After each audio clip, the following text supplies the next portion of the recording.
Welcome back. You're watching part 2 of 3 Symplicity video tutorials. We recommend that you watch all 3 in order. Let's begin. After you're finished watching this video, you should be able to apply for jobs through OCI and standard job postings, search for job openings in your interest area, set up a search agent and schedule automatic notifications of new job openings, and view employers and their contacts. In our first tutorial, you were introduced to Megan, a 1L student who is new to Symplicity. In this video, we will follow Megan as she learns about employment in Symplicity. Also in the last video, I took you through how to upload documents that are required in order for you to apply for job postings.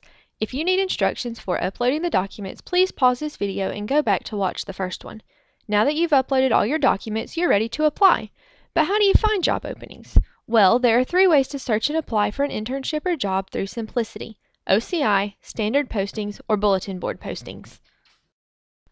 OCI is a recruiting event during which employers seek qualified students to fill an open position in their firm. Not all employers are available to come on campus to conduct interviews, so some will accept resumes forwarded to their office. Both the resume forwarding and on-campus interviewing sections of the OCI event can be found under the OCI tab.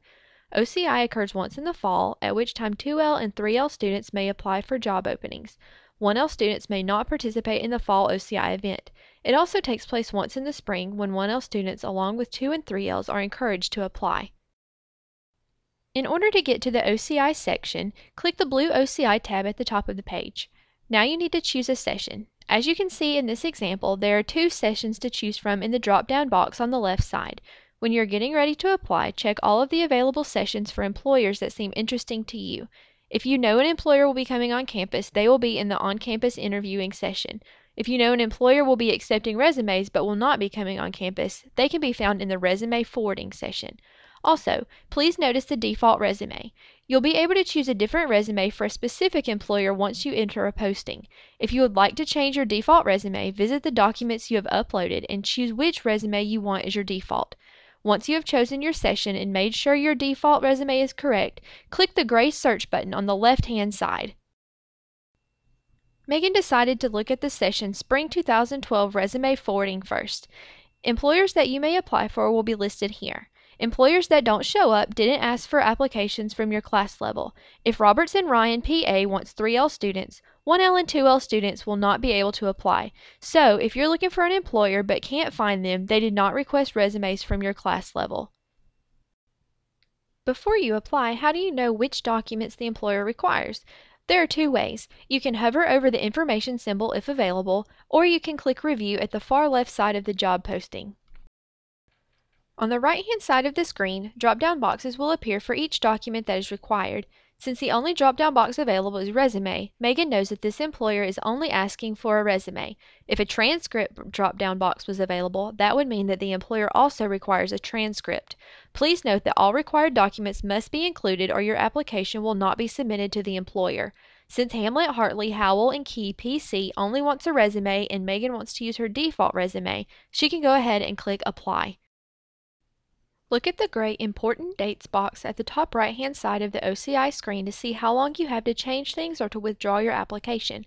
For this OCI session, Megan has until May 26 to make changes or to withdraw. Make sure to check the date for your applicable OCI session. If you're reviewing your application and notice an error on one of your documents, don't panic. Here's what you'll need to do. Correct your document in Word or whatever program you use, then save it. Go to the blue Documents tab at the top of your screen. Upload the new document. Go back to the OCI session. Click the gray Review button to the left of the application you want to change. From the drop-down box on the right-hand side, choose the document you wish to insert. Click the gray Update button and your application will be complete. Remember that this has to be done before the deadline. If Megan decides that she wants to withdraw her application, she can click the gray Withdraw button on the right side of the posting. Now Megan wants to apply for Thomas & Jones LLP, so she'll click the gray Apply button on the right. When you look at the right-hand side of the screen, you'll see that this employer requires a resume, cover letter, and unofficial transcript.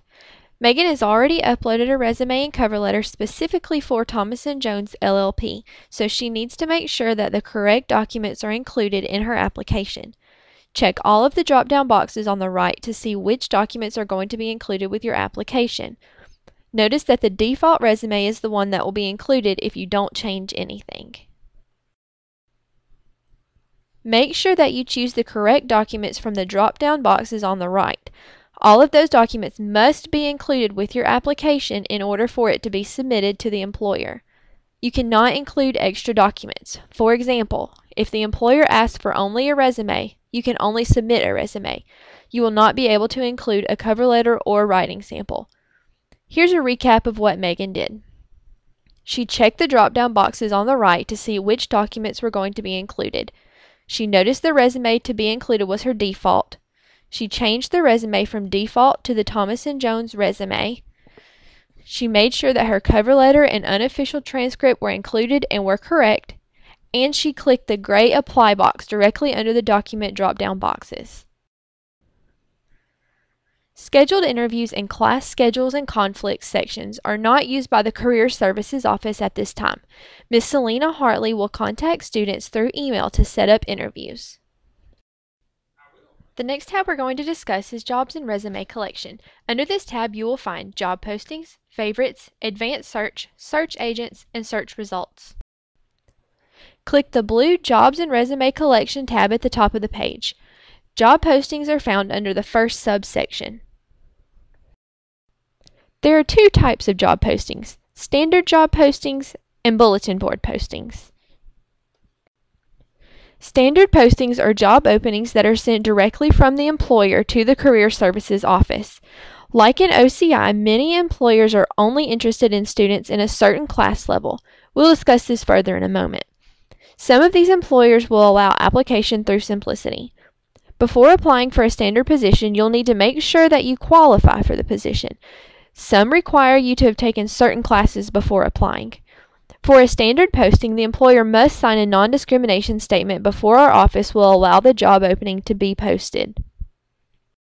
This is the non-discrimination statement that the employers sign. Please take a moment and read over it. If you ever feel that this has been violated, please contact the Director of Career Services.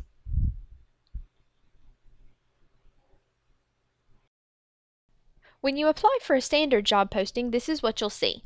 Unlike in OCI sessions, you will be able to see all the job postings, whether you fit the qualifications or not.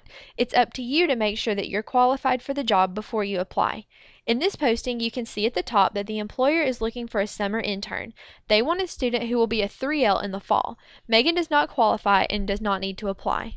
Look at the description in the middle of the page to see the requirements.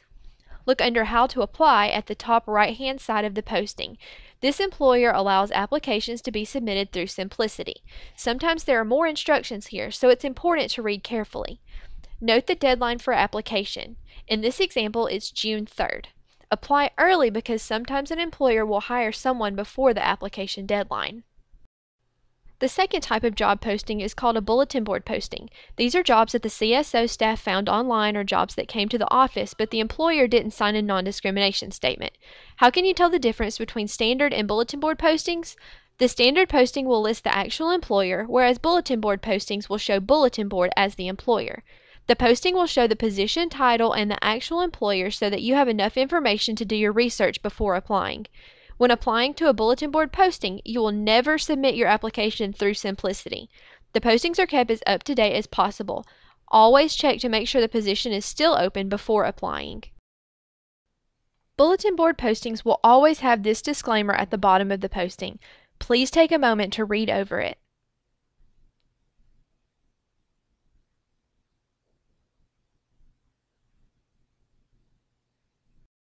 When you click on the blue Jobs and Resume Collection tab, followed by the first subsection, you will see that this is what a bulletin board posting looks like. It looks very similar to a standard posting, but notice that the employer is bulletin board and also see the disclaimer at the bottom.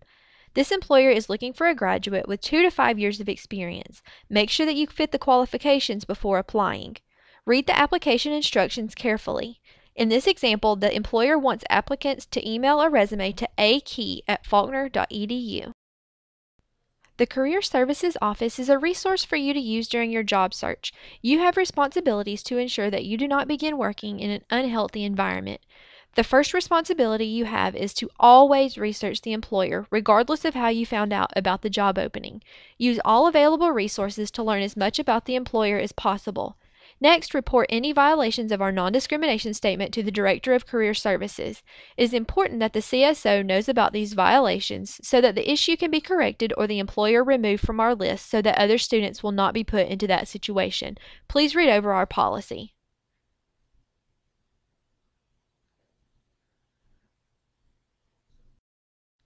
The Favorites tab will let you see job postings from your favorite employers. We'll learn how to set up favorite employers in a moment. The next tab is Advanced Search. Here you can search for certain types of jobs and set up a search agent. If you would like to save your search, check the Save As box and name it. Megan is searching for internships in Alabama, so that's what she's going to name hers. Now you need to choose your search criteria. Try to be fairly generic to get the maximum number of results. Megan is going to hold the Control key and choose the position types in which she is interested. She wants to find out about jobs for 1L and 2L students, so she's going to highlight those. Choose your geographical preferences and other information if you wish. Megan is interested in the Alabama area, so she chose the Alabama geographical preference. Click the gray Submit button at the bottom. Megan's search results turned up one job posting that matched her criteria. To find out more information, click the job title link. In this example, it is Demo Employer Intern. Megan's saved search will now show up under Search Agents. She can schedule the search to run automatically. When a search agent is run, Megan will receive an email notification with the results.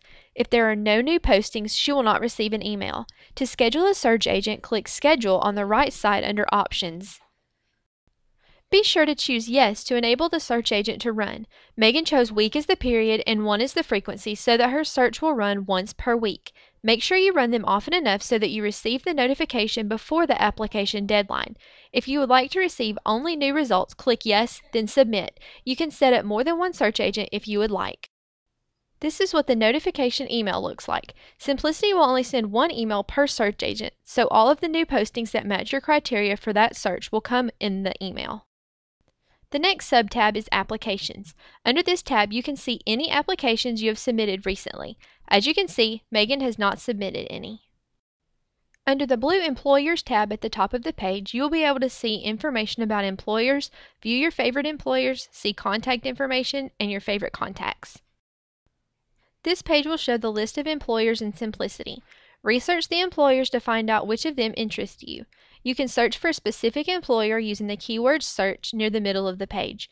You can also search using employer type or practice area in the upper section of the Employers tab. Megan researched the employers and found that she is interested in Hamlet, Hartley, Howell, and Key, PC. She wants to easily be able to see when they have job openings available, so she is going to click into that employer, then choose Add to Favorites on the right-hand side of the screen. If you'll remember a few minutes ago, we briefly visited this page under the Jobs and Resume Collection tab. This is where the job postings from those favorite employers will show up. It serves to narrow down your job search to just employers in which you are interested.